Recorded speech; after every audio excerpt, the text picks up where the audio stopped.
December 24th, 1971. Early morning in Lima, Peru.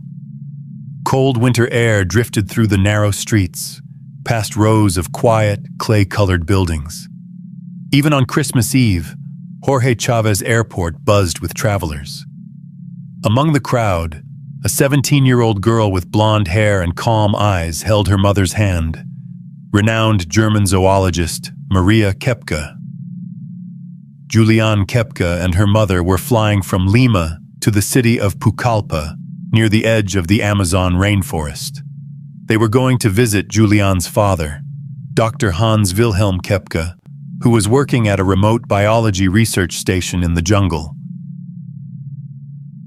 Their flight, Lanza Flight 508, was scheduled to leave at 11 a.m. It was a Lockheed L-108A Electra aircraft, tail number OBR-941, carrying 92 people, 86 passengers and 6 crew members. The flight was expected to last 1 hour, covering roughly 1,000 kilometers.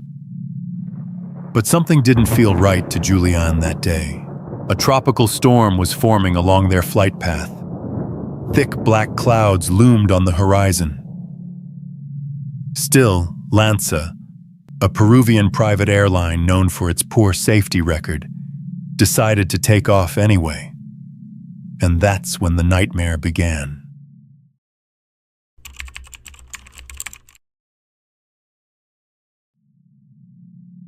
Around noon, the plane entered Amazonian airspace. The sky darkened. Fierce winds slammed the fuselage.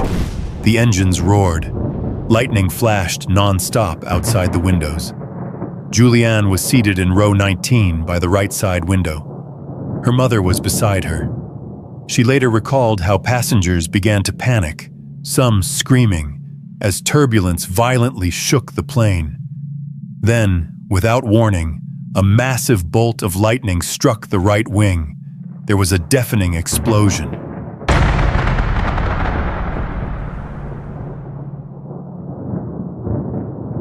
Juliane only remembers being sucked out of the plane, still strapped into her seat, falling through dense black clouds.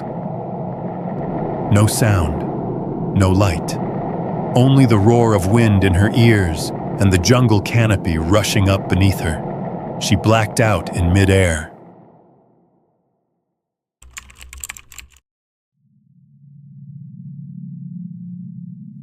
Hours later, Juliane awoke. She was lying face down on the soft jungle floor, beneath towering trees. Her airplane seat was still attached to her back, possibly cushioning the impact and saving her life. It was Christmas morning, December 25th. She wore only a thin dress and sandals. Her face was scratched, her wrist sprained, and her collarbone likely broken. When she squinted at the sky, there was no plane, no people, just the hum of insects, swaying trees, and the damp smell of decay. Juliane was the sole survivor of a horrific crash that killed 91 people. She was 17, alone, in the heart of the Amazon rainforest.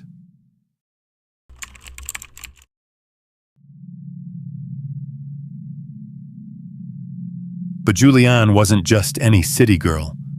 She had grown up at her parents' biology station in the jungle. Her scientist parents had taught her to recognize dangerous plants, avoid venomous snakes, find clean water, and stay calm. On the first day after the crash, she searched for her mother, but heard only birds calling in the endless green.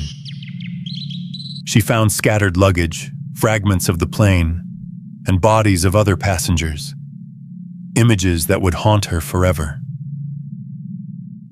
But Juliane knew she couldn't wait. She remembered her father's advice. If you get lost in the jungle, follow the water. Small streams lead to bigger rivers. and rivers lead to people. So she began to walk.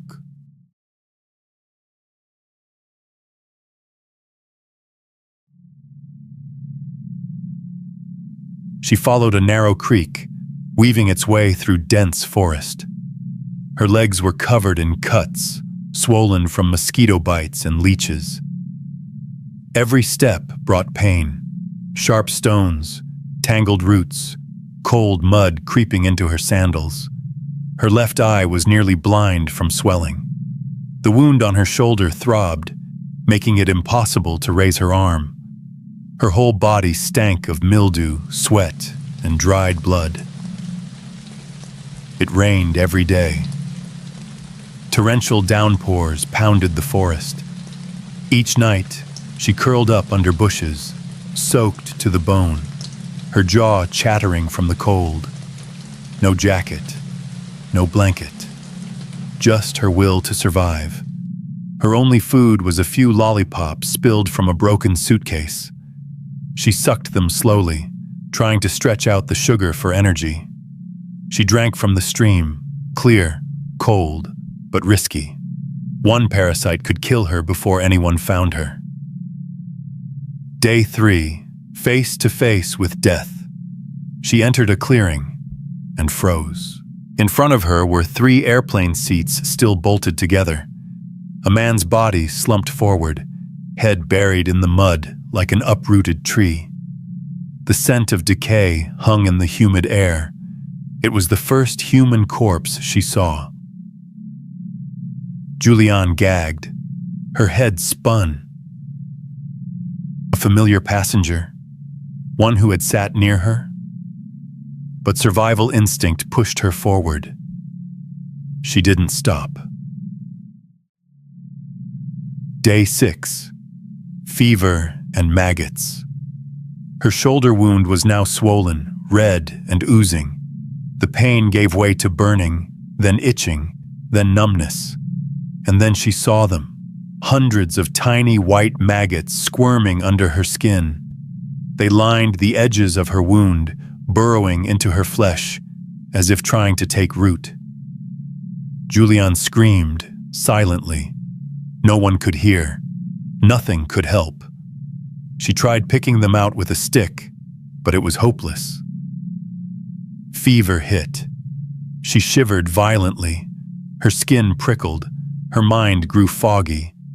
Still, she kept moving along the stream, because where there's water, there's hope. Day 9. The boat and the can of salvation. The stream widened into a river. And then, a miracle.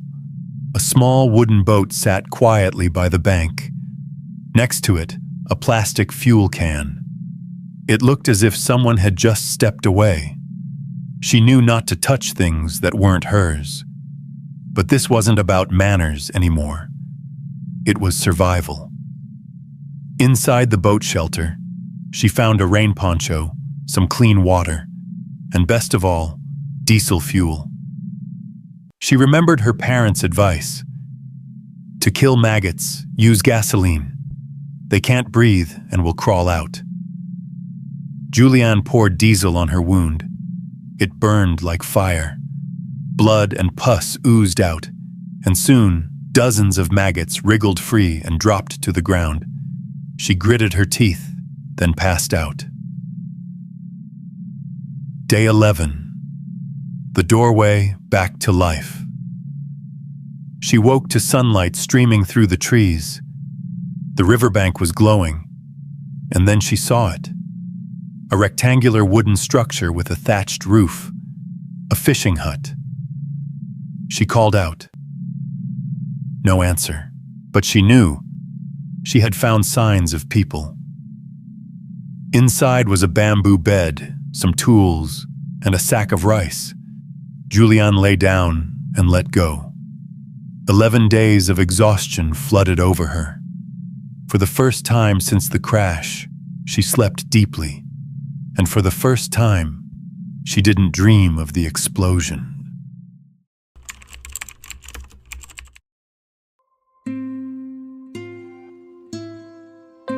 Local villagers found the frail, exhausted girl unable to stand. They were stunned to learn she had survived 11 days aloft in the Amazon after a plane crash.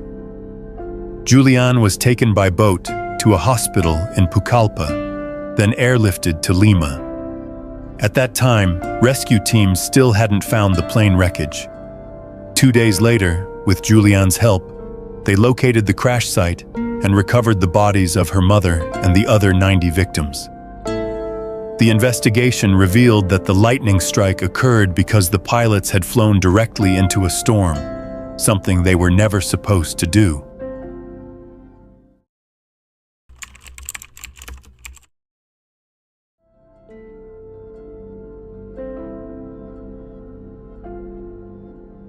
Juliane's rescue and the crash site's discovery sent shockwaves through Peru.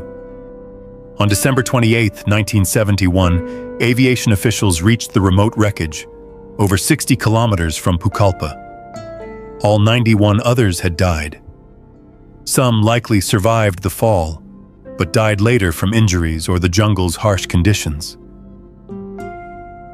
Maria Koepcke, Juliane's mother, was confirmed to have died shortly after impact, a fact that haunted Juliane for years.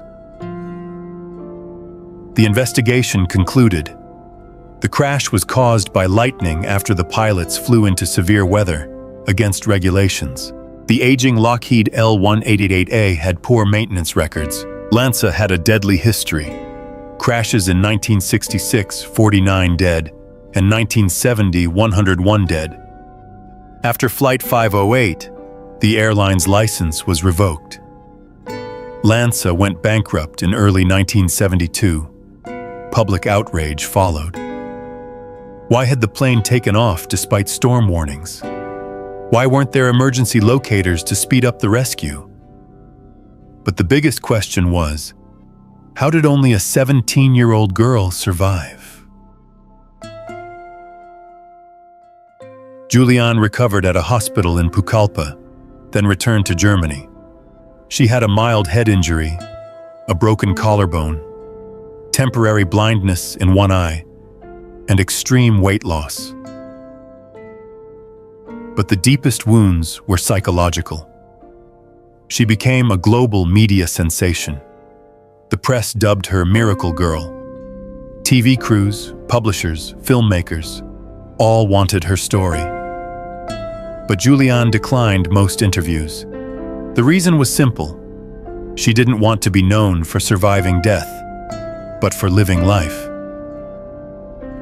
A year later, she returned to Peru to finish high school. Then she studied biology in Germany, following her parents' footsteps. She earned a doctorate in zoology and specialized in South American bats. Juliane lived a quiet life. In 1989, she married German zoologist Erich Diller and settled in Hamburg. She occasionally returned to Peru, a land tied forever to both her tragedy and her rebirth.